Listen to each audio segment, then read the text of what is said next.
O nosso painel é sobre como usar a criatividade no ambiente industrial. E tem um time de peso para falar sobre isso. Eu convido então Maria Clara Lopes, sócia fundadora da Neoágora. Bem-vinda, Maria Clara. Obrigada, é o último painel, ó, a voz já está falhando. Adriane Salles, especialista em transformação digital na Innovaction. Olá, bem-vindo novamente ao nosso palco. E Clins Bagatini, fundador da Desconsultoria. Bem-vindo. Fiquem à vontade, o palco é de vocês. Quer dar um oi? Boa tarde, obrigada, gente. A primeira coisa que eu queria convidar é todo mundo para ficar mais pertinho aqui com a gente. E venham mais para pertinho.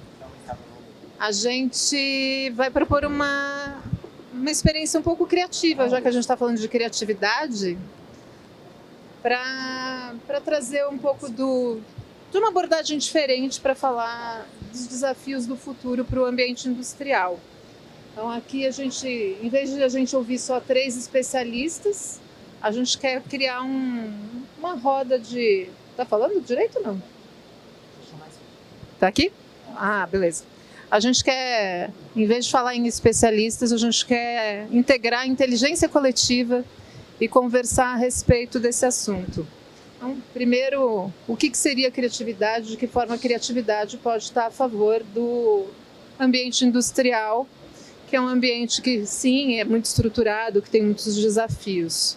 E a gente quer propor a abordagem da roda de conversa, para a gente conversar a respeito desses temas, né, Clins? Exato. Então, a intenção aqui é que seja um espaço um pouco de consolidação do evento, né? Que a gente está acabando as programações e, consequentemente, consegue fazer um download do que foi discutido, do que foi falado aqui. Então, a ideia é um pouco dessa consolidação, né, desse espaço, e de ouvir as diferentes vozes e também de promover outras maneiras diferentes de estimular a criatividade, né? E a gente acha que, bom, já que é para falar disso, vamos tentar utilizar um outro modelo de conversa para entender como é que essa criatividade pode surgir. E aí a gente vai ter, a priori, 3 temas de discussão que vão guiar um pouco da nossa conversa. E um dos microfones vai ficar com vocês, para vocês poderem trazer as contribuições também, e que vai virar uma conversa de fato, assim como a gente tem feito online, né, nos nossos eventos de áudio, essa conversa aberta, onde as pessoas podem entrar e trazer suas contribuições, perguntas, provocações e tudo mais. Então, o primeiro tema que a gente vai explorar é numa lógica do macro para o micro, né? Então, como é que a criatividade pode surgir no ambiente industrial? Antes de eu chegar no case, antes de eu chegar no exemplo prático de inovação, eu preciso ter um ambiente propício para a criatividade acontecer, né? Então, não dá para eu falar de resultado sem falar de ambiência, né? Como vocês gostam de falar, ecossistema. Então, assim, ter um solo fértil para as ideias acontecerem é necessário para que a criatividade floresça. Porque, como o Adriano falou na palestra dele, criatividade é uma característica humana. Não só humana, mas principalmente humana, de enxergar novos usos para as coisas. E quando a gente é criança, quando a gente está explorando o mundo, ela está muito viva, a gente vai adultecendo e a gente vai deixando de exercitar esse processo criativo. Mas já que a gente já tinha isso anteriormente, não quer dizer que a gente não tem essa capacidade. Quer dizer que ela está adormecida, de certa forma.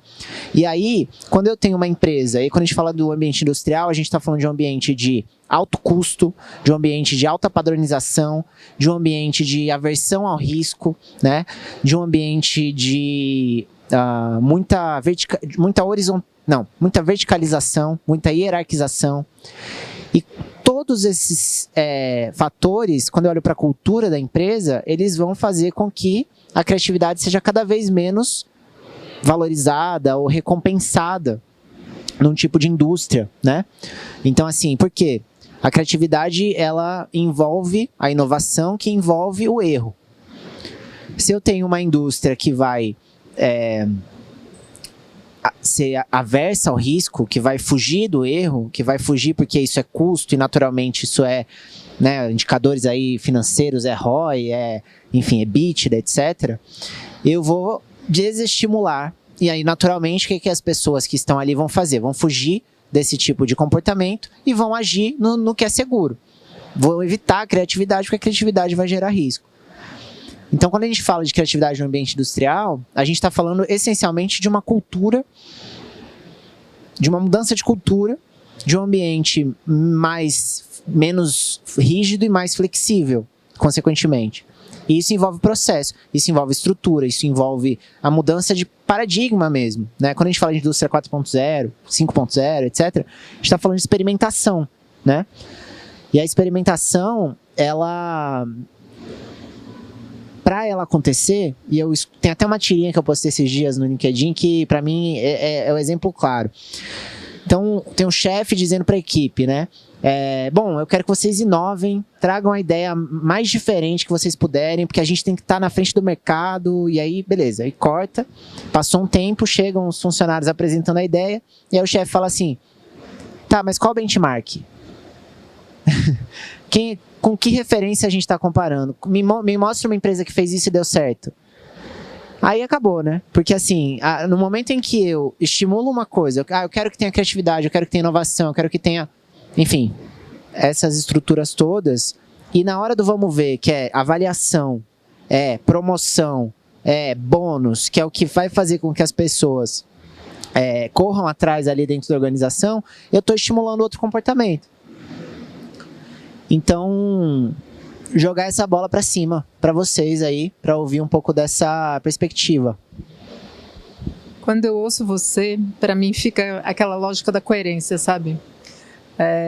O que eu estou pedindo é exatamente o que eu vou medir, né? O que eu estou pedindo é o que eu vou medir, porque às vezes a gente pede alguma coisa, mas a gente nunca teve a intenção. A gente não, né? Essa história de coletivizar ela é complicada. Mas a pessoa que está fazendo o pedido, não necessariamente ela está com a real intenção de fazer aquilo acontecer. E ela nem percebe. Ela nem mesmo percebe.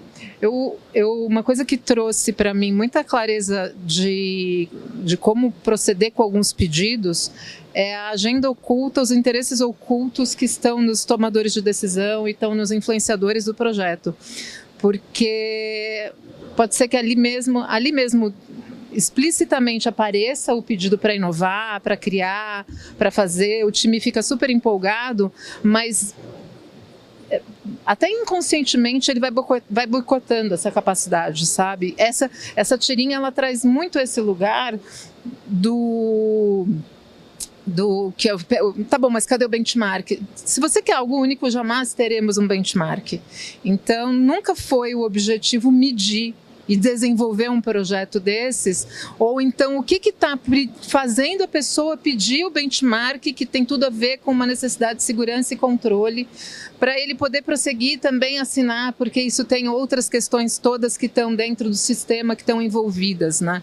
Então, por que a gente às vezes fica falando muito e culpabilizando muitas pessoas, se vê muito isso, a culpabilização das pessoas no processo, isso fecha as pessoas para a criatividade, porque simplesmente não se tenta. O ser humano é inteligente, ele não vai tentar fazer aquilo que ele está sendo persistentemente impedido de fazer. Chega uma hora que cansa, dói, né? Mas também olhar para aquilo que está no sistema, né? Por trás dos comportamentos humanos, pode abrir espaço para uma inovação, aplicar a criatividade. Não na pessoa, mas de repente uma sacada de, peraí, eu vou fazer uma intervenção desse lado para gerar um outro resultado. Eu fico pensando dessa forma. Dá para olhar para a estrutura sem olhar necessariamente para o comportamento das pessoas e pode ser mais simples do que parece mexer na estrutura, né? Algo? Eu só complementaria que eu acho que a criatividade, para existir, tem como premissa a liberdade, né? Sem liberdade é muito difícil criar, né? E acho que por toda a estrutura de comando e controle que é ainda mais viva dentro da indústria, você tem um potencial criativo tremendamente reprimido dentro das indústrias. Porque quando você vai para o chão de fábrica, que são as pessoas que estão ali no dia a dia com as máquinas de fato, existe um conhecimento muito grande por parte dessas pessoas que muitas vezes a questão do controle suprime isso. Ou seja, não dá a oportunidade das pessoas de fato exercerem a sua liberdade, proporem coisas novas, enfim. Então acho que tem um mercado específico que tem um potencial criativo não utilizado gigante, mas de fato você tem que inserir uma componente que é uma componente que é muito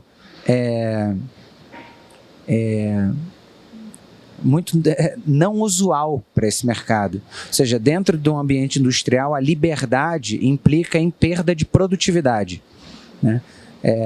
Essa é a relação mais óbvia.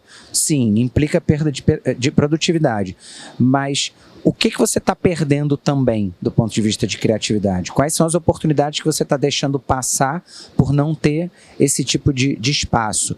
E aí tem um case que é muito emblemático, que é da 3M, que eles faziam isso de forma processualizada.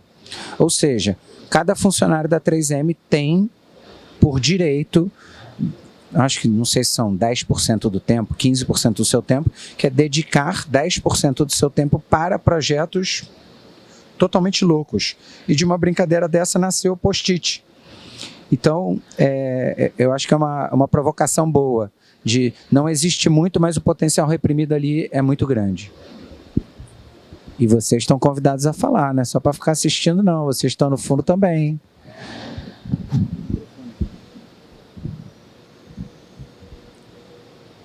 Acho que está ligado. Tá ligado? Tá. Alô? Ah, tá. Obrigado. Uma dúvida, então, para vocês. Eu já trabalhei em várias empresas, algumas indústrias, que sempre a inovação é uma questão, mas sempre aquela questão que a inovação tem que ser disruptiva, né? Tem que ser exponencial. E eu me lembro, assim, uma coisa que eu notava é que todo ano a gente iniciava um novo ciclo de inovação do zero, como se tivesse que recriar tudo do zero.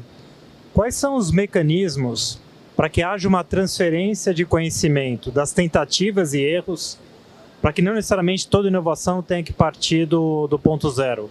Como é que se propicia esse ambiente, né, de criatividade, mas com o conhecimento do passado? Boa. Vou começar aqui Então, eu estava pensando, enquanto o Adriano falava, acho que a pergunta cabe muito aí. Primeiro que assim, eu quero muito conhecer um case de inovação disruptiva, né? Realmente que surgiu do nada e mudou o mundo, enfim, mudou o mercado, assim. Eu pessoalmente não conheço, mas abro caminho, espaço para que isso exista, né? Não sei, pode ser que tenha. Mas todas elas, se você for entender a história... porque é romântico contar essa história como se um dia alguém teve aquela ideia transformadora, e, enfim. Mas quando você vai entender a história, como ela surgiu, praticamente todas, ou todas, elas vieram de uma construção de várias inovações e de tentativas e erros de outras indústrias, muitas vezes. Você vai falar, o iPhone foi uma transformação, mas o iPhone foi resultado de várias tentativas de smartphones que existiam antes, de outras empresas, até que surgiu a tecnologia possível do touchscreen, até que isso virou... Enfim, não é como se não existisse o touchscreen, não é como se não existisse loja de aplicativo. Já existia isso naquele momento, mas o iPhone veio para convergir tudo aquilo num aparelho só, né? Que foi a grande decisão ali, a grande questão de posicionamento. Então, toda inovação disruptiva é uma sequência de inovações pequenas que vão acontecendo com o tempo, não só na mesma empresa, mas dentro de um ecossistema, e que a própria tecnologia vai permitir que isso aconteça. E aí a empresa tem que estar no radar dela, desenvolvendo esse processo. É por isso que, por exemplo, nesse mercado, o modelo o modelo ágil, ele acaba funcionando muito melhor. Então, já existe uma solução melhor para isso, que envolve a metodologia ágil na aplicação, que é a questão da melhoria contínua, né, e da experimentação, onde você executa ali os ciclos, que sejam de semanas, de meses, etc. E esses ciclos vão se direcionando e você não tem necessariamente um produto final desejado, e sim um processo de descoberta acontecendo. E aí a virada de chave que eu vejo, empresas que fazem isso bem, empresas que não fazem isso bem, é que enquanto as empresas que não sabem fazer isso, elas estão focadas em lançar um produto X, e elas estão focadas nesse objetivo fim. As empresas que sabem fazer isso bem, elas são focadas no problema. Elas são focadas em resolver uma dor ou uma possível dor de um usuário, e que existem mecanismos diversos para que essa dor seja resolvida, e que talvez seja a nossa ideia. E aí que entra a gestão do conhecimento, né? Quando você... Beleza, com essa solução, eu não consegui resolver essa dor do meu usuário, eu não consegui entrar nesse nicho ou alguma coisa nesse sentido. Mas agora eu vou tentar uma outra solução, então eu carrego todo esse conhecimento do que não deu certo, porque o que se mantém, de certa forma, o que se mantém fixo é a necessidade, né? É a dor do usuário, é o problema. E aí, a partir daí, eu consigo convergir esses ecossistemas de conhecimento. Então, pelo menos na prática, quando eu olho para essas indústrias, empresas grandes que também já tive, né, presente, acompanhando, essa visão focada no problema, ao invés de estar focada numa solução, no objetivo final, dava toda a virada de chave que era necessário. Não sei se vocês querem trazer alguma... Eu ia trazer a gestão do conhecimento, porque não adianta fazer os testes. Por que sai do zero? Basicamente porque você também não registra os aprendizados. E aí a gente precisa falar sobre organizações que aprendem. E eu vou trazer um exemplo que eu acho que as respostas materializa melhor quando a gente dá exemplos. Eu trabalhei 14 anos na Prodesp. Prodesp é a empresa de TI do governo do estado, que gerencia o Poupa Tempo. E lá lá por volta de 2010, então não é um case recente, um dos presidentes estatal é estatal. Gestões mudam rápido, as pessoas meio não, é ótimo. Mas um dos presidentes pediu para a gente fazer o registro das regras de negócio, porque muitas das regras de negócio da empresa de TI do governo são as próprias regras do governo, e as pessoas envelhecem, a empresa fica. Então, como é que eu continuo trazendo pessoas novas para fazerem o que é novo se eu não tenho o registro? E tinha muita coisa que estava no tácito, quer dizer, estava solta dentro das pessoas. E as pessoas estavam começando a querer sair. Por mais que fosse uma estatal e as pessoas fossem concursadas, elas começavam a sair. Era um problema de gestão e governança grave, precisava cuidar disso.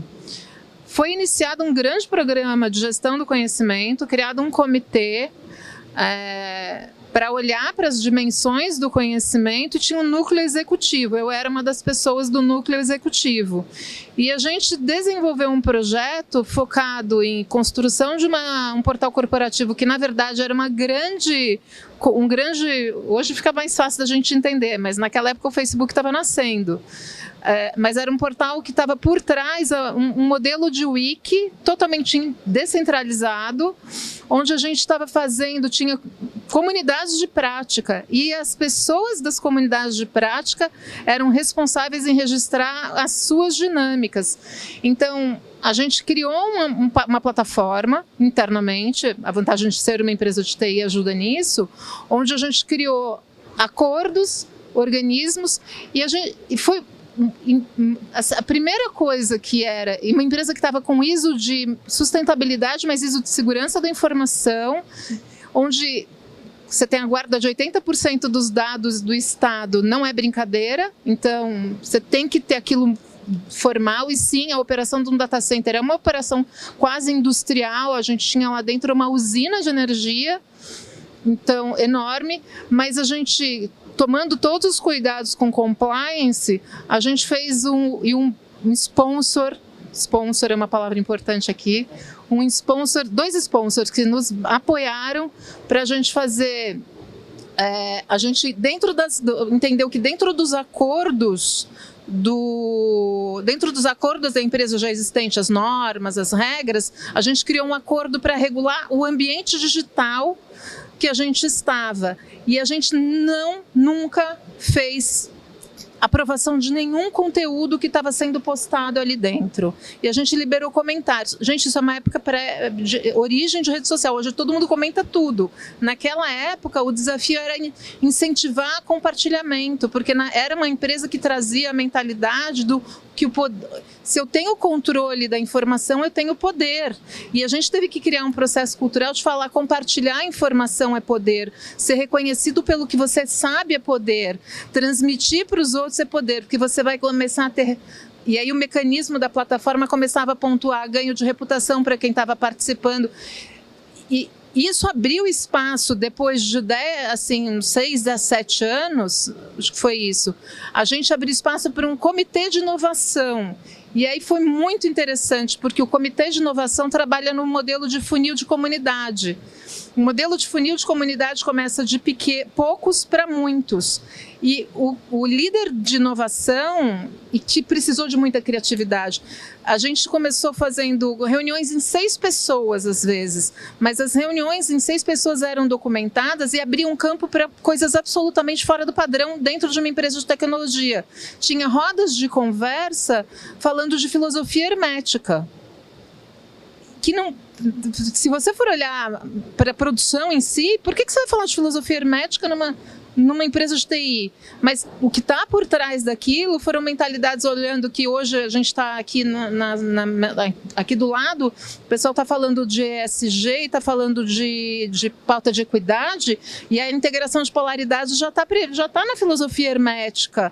Então você está falando também do princípio do gênero, do feminino, está ali. Muitas agendas de criação de repertório começaram a vir, mas por quê? Porque em algum momento se criou um processo cultural que a gente falou, compartilhar, arriscar, e a gente fez um processo que é muito difícil também, acreditar que o funcionário era adulto e saberia se comportar. A gente chegou numa empresa, porque a gente teve que fazer muito workshop nesse processo e falar para ele assim, olha, eu ouvi isso de uma funcionária, como é que eu vou ter certeza que eu posso falar o que eu penso? A minha resposta para você assim, você sabe falar no corredor? Você fala o que você... Qual é a diferença do que você fala para o corredor normal do que você vai falar no ambiente digital? Você sabe se comportar, basta você continuar se comportando.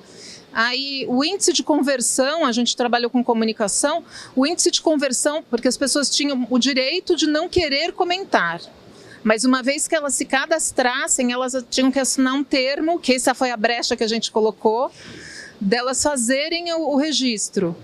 E aí, quando assumissem a responsabilidade que elas iam escrever, elas assumiam a responsabilidade sobre o que estavam escrevendo. E não podia desistir, porque a gente não apagava o conteúdo, porque o objetivo era preservar o conhecimento.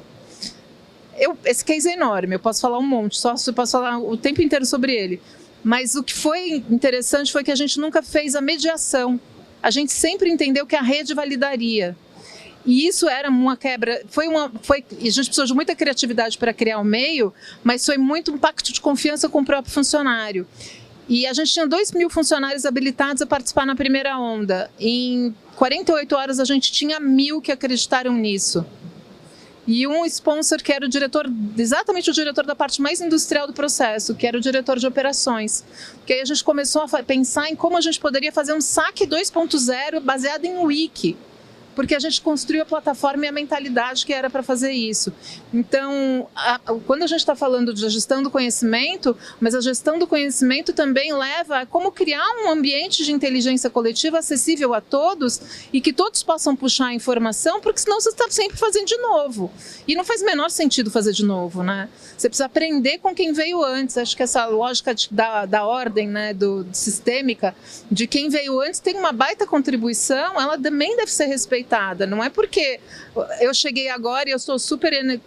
que o que veio antes não vale. Não vale, mas a gente pode ter um olhar diferente para isso, né? Eu ia agregar só que eu acho que no final das contas a dificuldade não está em como garantir que esse conhecimento não se perca. Eu acho que a grande dificuldade está em valorizar a aprendizagem. Ou seja, eu duvido que alguém que tenha trabalhado numa empresa que tinha um KPI associado ao seu bônus com relação ao quanto você aprendeu aquele ano. Então, se aprender não é importante, você não mede e você não controla.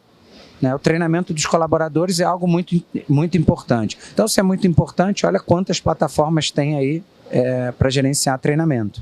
Então, acho que o desafio está aí. Está na quebra de paradigma, de você falar assim, não, aprender é importante. Não é só o resultado obtido que é o importante. O aprendizado, o caminho também é importante. Né? E principalmente fazer isso de forma distribuída dentro da organização. Ou seja, quando você fala em alta gerência, o conhecimento não se perde. Por quê? Porque toda hora estão apresentando, é o Marcelo que está apresentando não sei o quê, o Adriano está apresentando não sei o quê, e a gente garante que aquele conhecimento não se perde. Mas quando você vai para a base da operação, essas rotinas não existem, esses rituais não existem. Então, a menos que a empresa de fato valorize como algo cultural a aprendizagem, se perde mesmo. Tem mais uma coisa que eu acho que é legal falar, que eu estava ouvindo você e depois lembrei do Clean, você falou assim, o MIT Labs estudou, tem um teórico que é o Mitchell Resnick, ele criou o conceito do jardim da infância para a vida inteira, tem muito a ver com lifelong learning, mas fala muito sobre a aprendizagem criativa, ele que traz o conceito da aprendizagem criativa. E a aprendizagem criativa tem 4 P's, o P do passion, da paixão, o P do project, do projeto, o P do peers, dos parceiros, e o P do play, que é a interação, além da brincadeira, mas a interação, o jogo, o fazer. E uma das coisas que mexe, por que isso? Porque a pessoa realmente se engaja no próprio aprendizado, que passa a ser intencional. Mas o quanto que as organizações, e principalmente as organizações industriais que seguem uma lógica de linha de produção, elas estão permitindo no seu processo de aprendizado, dos seus times, que o próprio funcionário escolha o que ele quer aprender. Porque talvez, e aí é também tratar a pessoa como adulta. Ela sabe o que ela precisa, mesmo para aquele contexto. A confiar que ela vai fazer uma boa escolha é importante. Então, voltando, não é porque a empresa precisa e diz que tem um gap ali para uma tecnologia que você não pode abrir um ambiente diverso para aprender várias coisas, porque você está desenvolvendo outros valores importantes, confiança, relacionamento, estruturação de rede, que na hora em que vier um grande BO, as pessoas conseguem se relacionar melhor, elas têm um nível de confiança maior e elas conseguem agir de uma forma melhor, porque elas construíram um repertório, mas mais do que isso, elas construíram um relacionamento. Então, mas permitir que as pessoas também façam escolhas é também permitir que as pessoas se tornem maduras o suficiente para poder criar e tomar melhores decisões. Senão a gente nunca caminha para um campo de autonomia, um campo que são todas essas competências que o Fórum Econômico Mundial traz e tudo isso, e a gente não avança nisso. Por quê? Porque continua tratando que nem criança. Eu quero puxar esse ponto da autonomia, porque eu acho que assim, beleza, tem muita empresa que vai chegar e vai falar, tá, eu quero desenvolver criatividade na minha empresa, né? Eu quero estimular e tudo. E eu acho que a gente fica tão focado na ideia do que eu quero fazer, que a gente esquece de olhar para o que já está acontecendo aqui na minha empresa. Porque todo mundo que entra no emprego novo vai atrás das informações. Assim, eu imagino, pelo menos a minha experiência e de pessoas que eu conheci entrando no trabalho, existe uma intenção de aprender da pessoa que acabou de entrar. E aí o que acontece? Eu não deixo ela aprender, né? Eu faço um onboard meia boca e depois se vira. Eu não dou tempo para ela aprender, eu já começo a cobrar resultado dela para isso. Ou eu não tenho uma infraestrutura interna com essa informação fácil de ser encontrada, uma gestão de conhecimento. Então, tudo que eu faço, tudo que está no meu sistema interno, desestimula esse comportamento. Mesma coisa para a criatividade. A pergunta é, o que eu faço quando alguém é criativo no meu time? Né? Porque é isso que vai dar a resposta. Então, assim, alguém chegou com uma ideia. A chance dessa ideia ser genial ou não dá para saber, primeira coisa, né? Igual o negócio da AMS e da Amazon. A gente não sabe, beleza. Mas qual que é a reação que se tem de uma liderança, ou de um par, ou de alguma coisa assim, quando alguém traz uma ideia fora da casinha, né? Provavelmente essa reação é, isso não é prioridade, isso não o nosso foco é outro, ou isso não vai trazer retorno. Então, toda a cultura da empresa, todo o comportamento da empresa desestimula o processo criativo. E, naturalmente, as pessoas vão falar, bom, aqui, se eu agir com criatividade, eu não vou ser recompensado por isso. Pelo contrário, eu vou ser punido pelo meu comportamento de querer informações. Quando você vai sair de uma empresa, quem é que faz um trabalho de cogestão, né, de repasse das informações quando vai sair? É só se você tiver muita boa vontade, porque incentivo você não vai ter nenhum, né? Você vai sair, arrumou outro trabalho, pediu demissão, ou vai ser demitido, pior ainda, né? Você vai ser demitido, cortam o seu acesso e acabou, todo o seu conhecimento foi embora. Quem pede demissão ainda tem aquele mês ali, né, de preencher, mas assim, você não é incentivado de maneira nenhuma a deixar uma gestão de conhecimento, deixar um documento de cogestão, ou registrar o que você sabe, ou você fala assim, se precisar fala comigo e some, né? Ninguém mais vai falar. Então, existem maneiras, de fato, o caso da 3M é um exemplo bom de uma mudança estrutural, cultural, ou seja, eu estou incentivando, eu estou te dando espaço e tempo para que se você quiser experimentar coisas, você tenha tempo para isso e você não vai ser punido se você usar, pelo contrário, né? E a outra é, por exemplo, esse caso, falando de gestão de conhecimento, tem uma rotatividade normal dentro da empresa. Como é que eu, por exemplo, ofereço um benefício, um bônus para a pessoa que, ao invés de sair e simplesmente fechar as portas e sair e deixar um documento com os aprendizados dela, ou atualizar alguma coisa assim, que não seja financeiro, ou enfim, que seja alguma coisa nesse sentido. Então, na prática eu estou pensando, como é que eu recompenso o comportamento esperado, que é uma pessoa que seja criativa, que assuma riscos e tudo. O caso do post-it, ele é muito emblemático porque o cara estava procurando adesivo e ele fez um adesivo que era ruim. Esse adesivo não grudava direito. E a partir daí, ele tinha um amigo que era músico e ele tinha as partituras dele de piano e ele queria um negócio para colar na partitura sem rasgar o papel. E aí ele falou, vamos testar o meu adesivo aqui, né? Diz a lenda, né? E aí eles criaram esse papel com adesivo que não cola direito. Se você for pensar na lógica do produto, o post-it é um adesivo meia boca, né? Porque ele gruda, mas você tira facilmente. Então, não, foi um erro o adesivo. Só que ele encontrou um uso para esse erro que era revolucionário naquele contexto.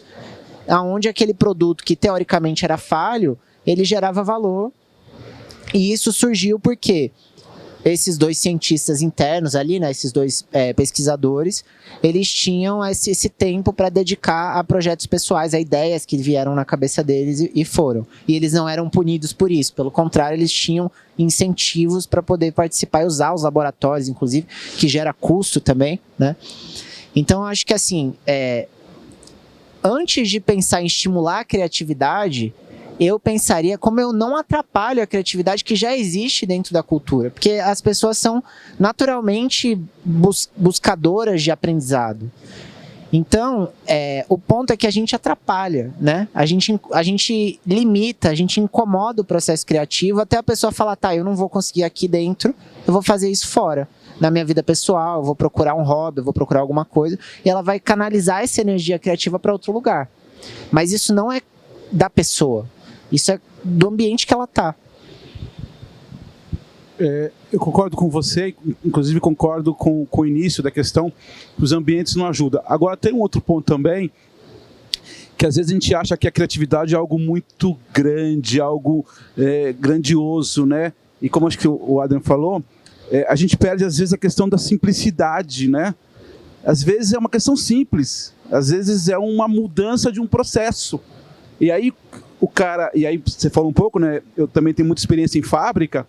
Os caras das fábricas são muito maduros, eles conhecem o processo, eles conhecem as ferramentas, eles conhecem a forma de trabalhar, se ele fica em pé, se ele fica sentado, se ele coloca a mão esquerda, coloca a mão direita.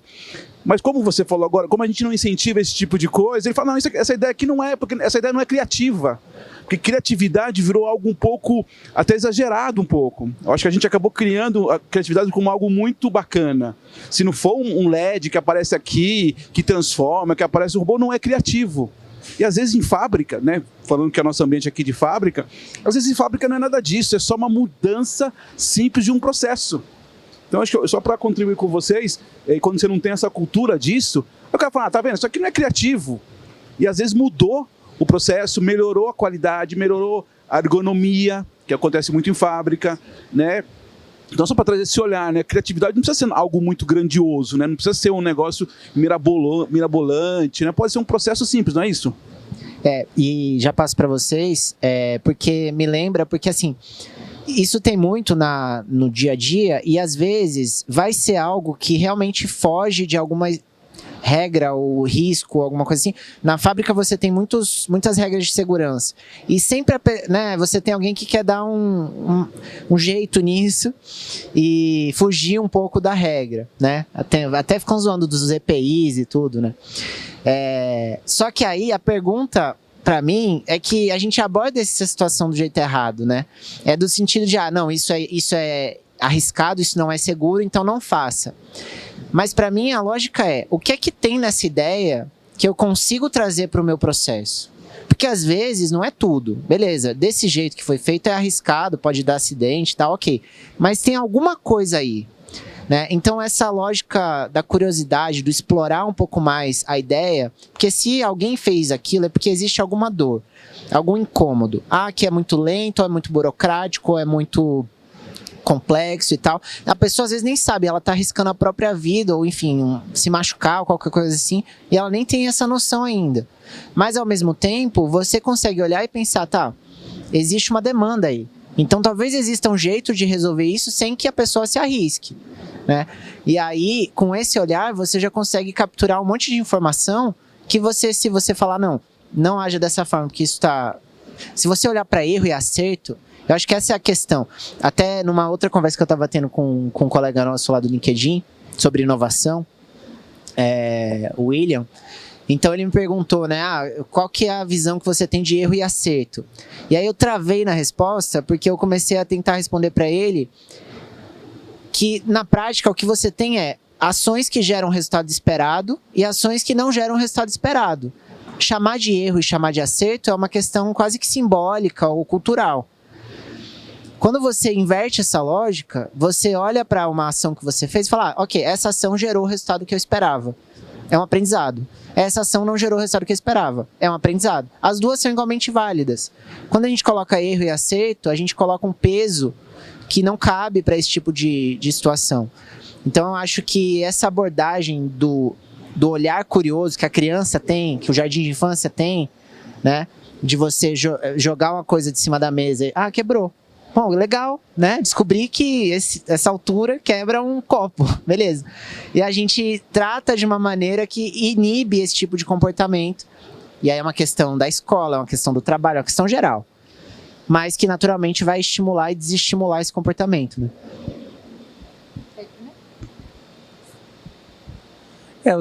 Eu fiquei ouvindo e eu me dou conta o quanto o medo limita tudo que a gente faz dentro das empresas. Ou seja, o medo de não dar certo, o medo de errar, o medo de eu já tentei isso. Então, eu acho que em alguns momentos a gente de fato tem que arriscar. Tem um caso, o Marcelo conhece também, um grande amigo no Rio de Janeiro, que tem um café, chama Curto Café. E ele é um cara bem fora da caixinha. A caixinha para ele é um ponto, de tão longe que ele está da caixinha. E ele resolveu montar um café onde ninguém controla nada. Então você entra lá e você toma um café, e se você quiser um biscoitinho, você vai comer o biscoitinho, e ninguém vai controlar o quanto você vai pagar. Ninguém vai controlar. Se você conversa com 10 donos de negócios de comida sobre esse tipo de prática, os 10 vão virar para você e vão falar assim, você tá maluco que eu vou confiar nas pessoas que elas vão entrar aqui. Elas não vão pagar, eu vou tomar um monte de calote. Ele resolveu testar. E o que ele se deu conta é que o número de calotes que ele toma por dia é ínfimo. E que é muito menor o prejuízo que ele toma dos calotes do que ele ter uma pessoa ali controlando. Não só pelo prejuízo financeiro, mas pelo prejuízo do ponto de vista de ambiência. Ou seja, a partir do momento, e eu recomendo a todo mundo, quando vocês forem no Rio de Janeiro, ficar lá no prédio da Cândido Mendes, vale a pena ir. Porque é uma ambiência incrível. Porque você entra no café e automaticamente você se sente em casa.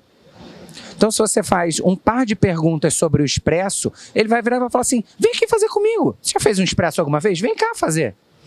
Então, ao você se sentir em casa, naturalmente você consome mais, naturalmente você vai falar disso para outras pessoas. Então, aquele risco que já era pequeno vai ficando cada vez menor. Não se trata de evitar o problema. Tá bom, o problema vai existir, mas eu botei na balança e eu vi que eu ganho mais do que perco. Então, acho que essa é uma filosofia pouquíssimo utilizada dentro das empresas. Nas indústrias, então, nem se fala, né? Então, acho que é uma questão cultural, de fato. Porque uma coisa é o que a gente fala, outra coisa são as atitudes. Então, as atitudes, como o Clint está falando, as atitudes que a gente vende dentro das empresas, elas são feitas para minar a criatividade. Para minar, e não para fomentar. É isso. Eu estava ouvindo e aí, bom, fala em segurança, a gente cai no termo da moda que é a segurança psicológica. Não quero cair nesse lugar. Eu estava lembrando, te ouvindo, dos nudges, que é da economia comportamental, e eu lembrei muito da história do banheiro no aeroporto da Holanda, eu acho que é uma coisa assim, que é o que se fala da história dos nudges. Nudges são hackzinhos que a gente vai colocando que mudam o comportamento. Então a gente não precisa necessariamente interferir no comportamento, porque você está falando de contexto. E aí eles tinham um baita problema de banheiro masculino sujo, né? Acredito que seja. E aí, porque, enfim, vocês meninos sabem melhor do que eu sobre isso. Mas a solução que foi dada foi colocar um adesivo de mosca. Eu achei curiosíssimo que era uma mosca. No fundo do mictório. E, de repente, o problema acabou. Porque o problema era uma baita falta de mira. Enfim, e é um nudge. É uma interferência aqui fora do contexto. Então, será que a gente pode trazer nudges para resolver os problemas? Que tipo de nudges que a gente poderia ter? Tem um livro, aliás, recomendo a leitura. Eu leio livros em fluxos, assim, então eu não acabei o meu ainda, mas ele é bom. E vale muito a pena entender que... Por isso que eu gosto de pensar em estruturas, né? Eu falo em arquitetura, eu gosto de pensar em arquiteturas porque... Às vezes não é sobre eu falar na pessoa, ou, né? Às vezes é só você criar um contexto mais legal, que é o que você falou do café. O nudge vem fazer comigo, ou permitir um ambiente em que todo mundo ali está praticando daquela forma, e a prática recorrente vai gerando a cultura. Mas acho que tem um campo da ousadia que deve ser colocado, de que aí eu gosto desse enquadramento. De que forma podemos trazer a ousadia para dentro do ambiente industrial, garantindo que a segurança da entrega ao nosso cliente, que é o grande medo, seja preservada? São, sabe, rodadas de perguntas de enquadramento que olham para isso, talvez sejam também uma forma de abrir espaço para essa criatividade. Voltando lá para o grupo de inovação, eles criaram... uma das quebras de paradigma foi que parou-se a indicação das pessoas. Não se indicava mais, o sponsor não ia lá e falava, você vai participar. Abriu-se um convite para qualquer pessoa da empresa participar.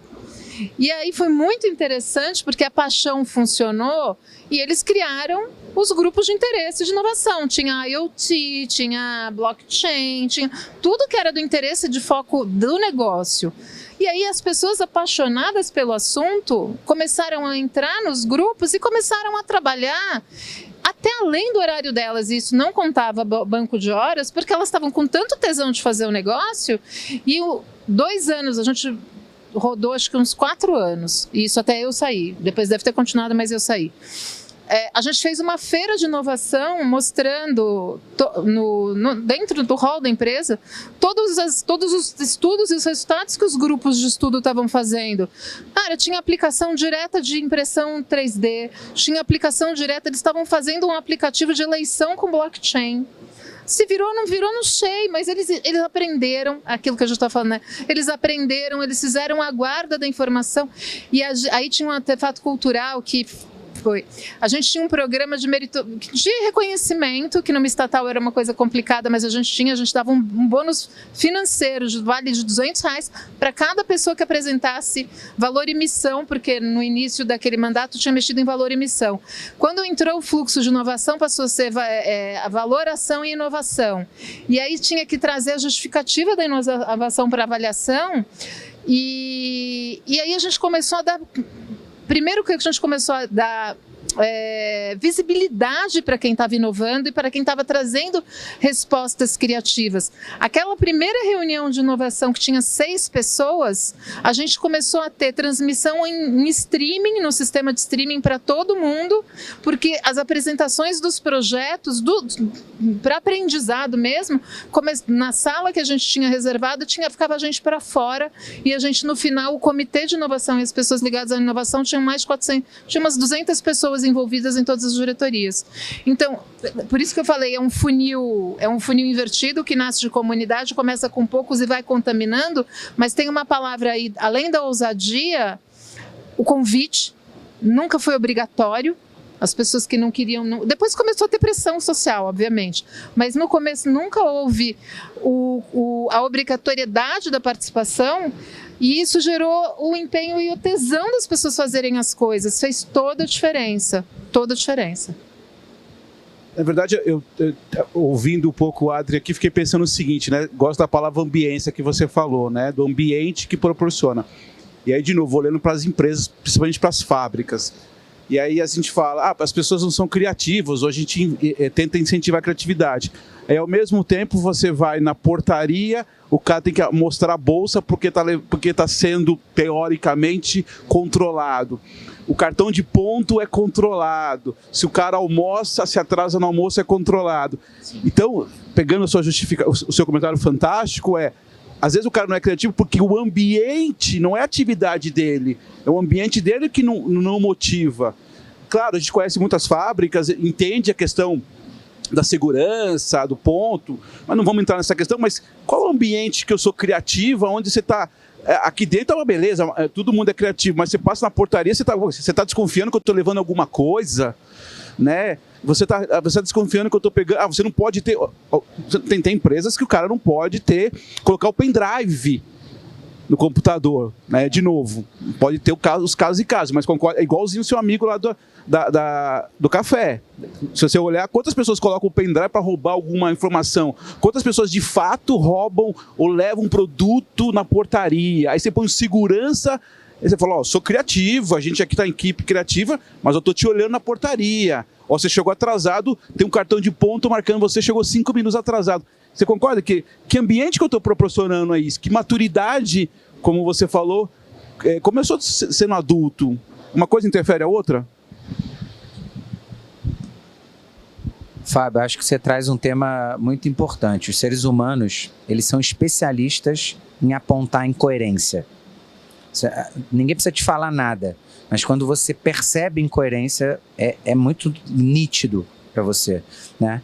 E aí você me fez lembrar de uma coisa que está no livro do Ricardo Semler.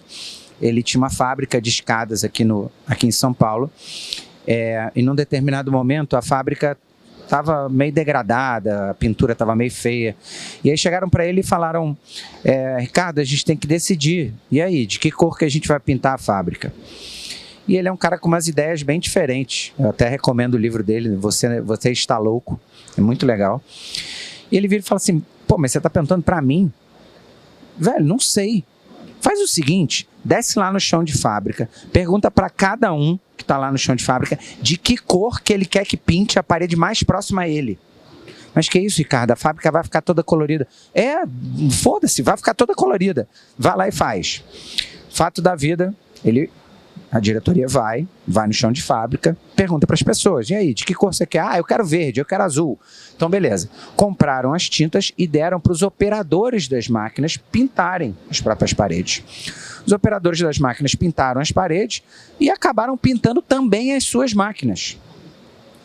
O que gerou um compromisso dos operadores com as máquinas muito maior do que antes. Ou seja, eles se sentiam pertencentes àquilo dali. O custo de manutenção das máquinas caíram, porque eles passaram a cuidar mais. Então, acho que isso tem a ver com coerência. Ou seja, se você de fato está pregando criatividade, está pregando que as pessoas inovem, você tem que cuidar de ser coerente nisso em vários momentos. Eu não posso dizer para você que eu confio em você e estou fiscalizando a tua bolsa na hora da saída. De repente eu tenho que deixar para fazer isso quando de fato eu notar que existe um problema de que está faltando peça no estoque. Mas se eu não notar esse problema, eu vou acabar me protegendo de uma coisa que ainda não existe, a não ser na minha cabeça. Mas eu acho ótimo isso que você trouxe, Fábio. Bom, nosso tempo está acabando. A gente já está aqui com a nossa MC, né? A outra MC, no caso, de olho. Mas eu não queria deixar de falar de um assunto. Prometo que vai ser rápido, mas é que a gente falou muito da cultura, do comportamento, e eu acho que tem uma dor aí industrial que é a questão da tecnologia, que não é simples, ainda mais com a indústria grande, que a gente está falando de um desafio complexo. E aí eu acho que tem uma outra virada de paradigma que é a gente tangenciou esse assunto, mas não entrou. A visão de curto prazo atrapalha muito a criatividade, né? A meta de curto prazo, a visão de curto prazo, porque ela não dá espaço para o processo disruptivo acontecer, que é aquele processo que demanda tempo, ele demanda várias iterações até que chegue a disrupção. Então, a gente precisa de uma alteração da visão de longo prazo, de investimento, que às vezes não vai ter retorno.